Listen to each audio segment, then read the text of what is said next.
It was our own space. It was our own space. I grew up with my mom and my grandmother. Oh, okay. You know, of course, my dad was in the picture, but he wasn't permanently with us. So he was working out of town, so he would go and come. You know, but it was mainly my mom and my grandmother.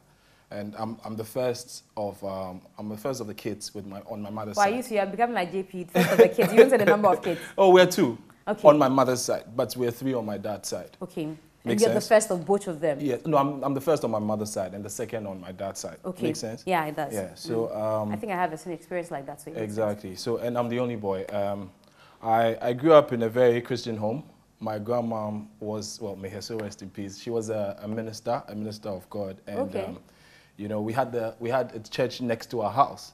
Okay. You know, the church building was next to our house, so you can imagine how much of church you sleep there. Was all around Wake up there. You're sleeping and you can hear the church clapping, praying almost every time. So yeah, that was the kind of setting I grew up in. Yeah. Per what you narrate to me, do you call that parents who are detached, or how do you describe the kind of setting you had with your father being away? Was it that he was away but he was still married to your mom, or they were separated so he was elsewhere, you were elsewhere? No, he was still married to my mom, but like I was saying, he was working out of town, so he would go and come, you know, on weekends and come and spend time with us. It wasn't like he was completely out of the picture, don't get me wrong, but he wasn't with us every day because he was working out of town. So you're used to your mom? My mom and my grandmother. And obviously my mom was always away working like you are working now, so it was my grandma. I have very fond memories of, you know, my childhood with my grandmother.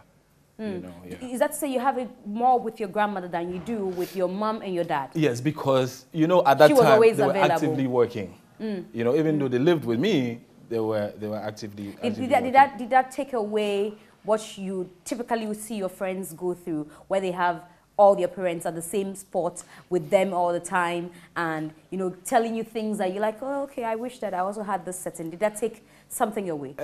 Well, I don't think at the point when I was growing up, I felt a certain, you know, a certain gap, you know, until maybe at a point when I was very mature and I wish things were a bit differently. But growing up, I think my grandma and my mom played a very good role, such that I didn't have to, you know, realize any gap. What gap did you realize as an adult? As an adult, okay. So I just realized as I grew, or as I got older, that if I had been raised, you know, if I had been a bit more closer to both parents, it would have helped in the sense that we are not too, I wouldn't say the bond is not too much, or the bond is not too tight, but it could have been tighter. The bond could have been tighter in terms of conversations, in terms of how open I am about issues with my parents. I wish that there are certain things I could discuss with them, but unfortunately, it's not the case. You know what I mean? Not to say that I hide things from them, but I hold back. You hold back? Yes. You hold back. Because you said that, you know, it doesn't matter how, you know, you had the child, whether wedlock or... The most important thing is to procreate, and that's fine. Would it be appropriate? Well, as to whether it will be appropriate, I'm not too sure who determines that. You are determining what kind of life you want to live. Okay, so for me, like I said, it's a perfect thing. I mean, growing up, I'd always wanted to have a fairy tale wedding. I don't know how many guys dream of having fairy tale weddings, but I actually did.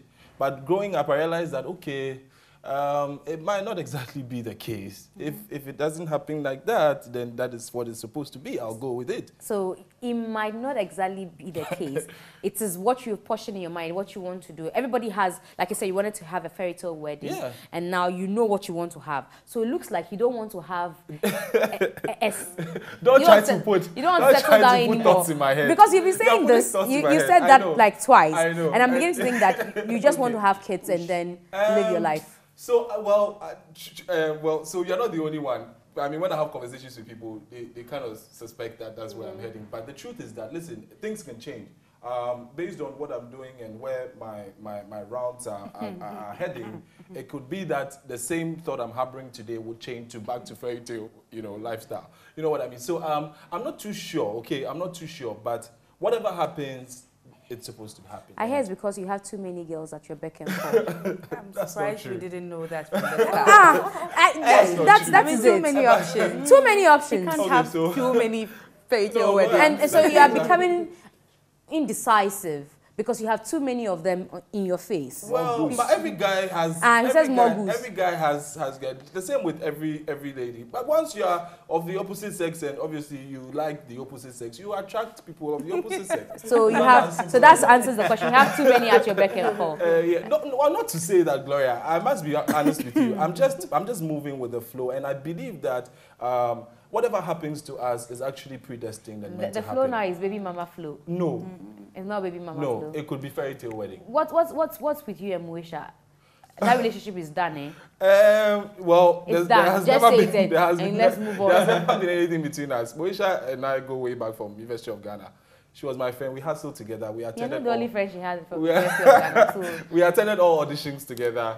We were in this together. But now you are not as close as before. That's why we are now wondering. Oh, well, we still are close. We talk. We talk, just that I didn't hear you busy. when the CNN interview came Why out. would you hear me? Because I'm not in the picture. But if you have a very close friend who is in trouble, you come to save them. Is that not what happens? As a good friend? So there was a lot of noise around that. So I just had to take myself out of it, because even my parents and my relatives who know that we've been friends for long were always worried about her and what had happened. And she wasn't even in the country at the time. So I was like, okay, everybody should just chill. So I just wanted everything that was happening on social media to die down. And you know, we're talking behind the scenes. So you don't have to see anything.